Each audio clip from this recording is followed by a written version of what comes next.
नमस्कार किसान भाइयों। आज हम बात करने वाले हैं गेहूं में पीलेपन की समस्या की।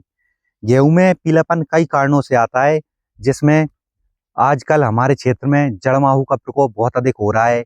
इसके अलावा फफूंद की समस्या भी बहुत आ रही है।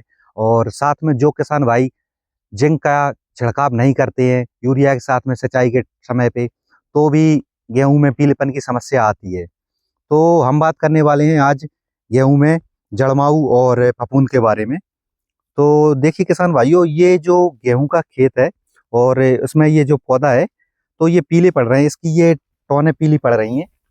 ये देखिए, ये टौने पीली पड़ रही हैं इसकी। तो हम इसको निकाल के देखते हैं। ये देखिए, ये भी पीला पड़ रहा है। ये देखिए, इसमें आपको दिख रहा होगा अधिक मात्रा में फफूंद का प्रकोप है। ये देखिए, ये इसमें फंगस लगा हुआ है और इसमें जड़माऊ देखते हैं हम। तो ये देखिए, ये छोटे छोटे कीट जो दिख रहे हैं आपको, ये जड़माऊ होते हैं। ये क्या करते हैं, यहाँ से ये पौधे का भाग रहता है जड़, यहाँ से पौधा भोजन बनाता है स्टार्च के रूप में। तो ये पौधे के भोजन को अवशोषित करते हैं और उसका रस चूसकर उसको कमजोर कर देते हैं। और ये इसमें फंगस भी लगा है साथ में।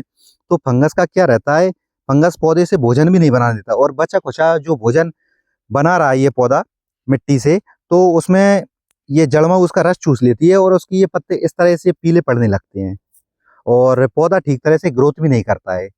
तो उसके लिए हमारे किसान भाइयों के लिए ये सिफारिश की जाती है कि उसमें आप जड़माऊ के लिए इमिडाक्लोप्रिड 70% फॉर्म में जो आता है ग्रेनुल्स फॉर्म में, या फिर थाइमेथोक्सम 30% एफएस, या फिर आप क्लोरोपाइरिफॉस 50% ईसी, उसका यूरिया के साथ में कोटेड करके यूरिया को मिक्स करके आप सिंचाई के समय प्रयोग कर सकते हैं। और जो किसान भाई यूरिया के साथ में दवाई नहीं डाल पाए हैं, तो उनके लिए आप स्प्रे पंप के माध्यम से छिड़काव भी कर सकते हैं।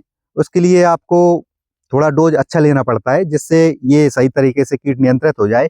और साथ में सिलिकॉन का स्प्रे करना भी बहुत जरूरी हो जाता है, क्योंकि सिलिकॉन पौधे के स्ट्रेस को कम करती है, जिससे पौधा ठीक तरह से अपना भोजन बनाता है। क्योंकि स्ट्रेस अगर पौधे में होगी तो वो अपना सही तरीके से ग्रोथ नहीं कर पाता है।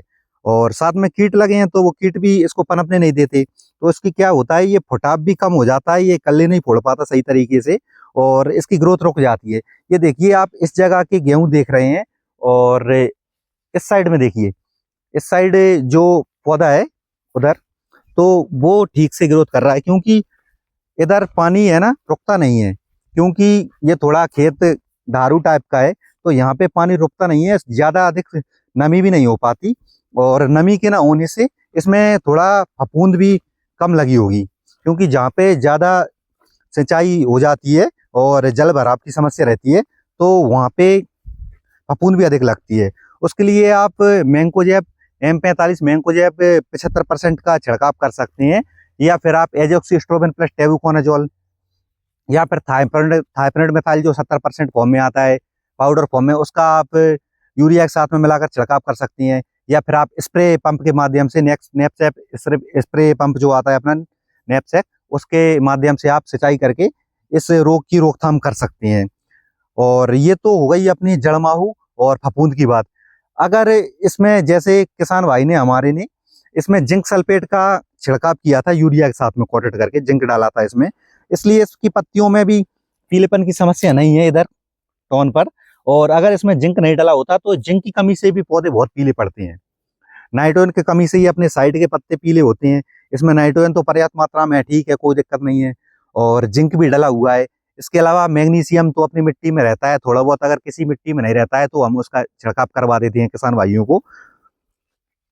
तो मेरा सभी किसान भाइयों से निवेदन है कि अगर आपकी फसल में भी गेहूं के पौधे में इस तरीके से गेहूं पीले पड़ रहे हैं और समस्या आ रही है, तो जड़माऊ को आप मिट्टी में से पौधे को निकाल कर देखिए, आपको जड़ों पर बारीक कीट दिखेंगे।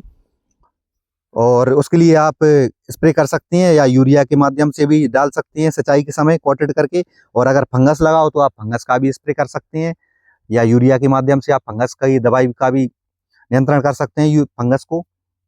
तो किसान भाइयों, हमारे क्षेत्र में अधिक समस्या आ रही है इस रोग की और कीटों की।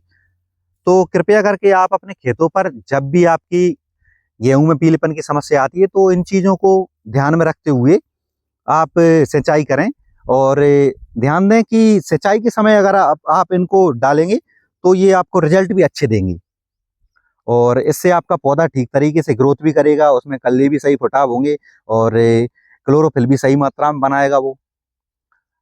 तो आप कृपया अपने खेतों पर जब भी सिंचाई वगैरह करें तो इन चीज़ों का उपयोग अवश्य करें। धन्यवाद। जय हिंद, जय जवान, जय किसान।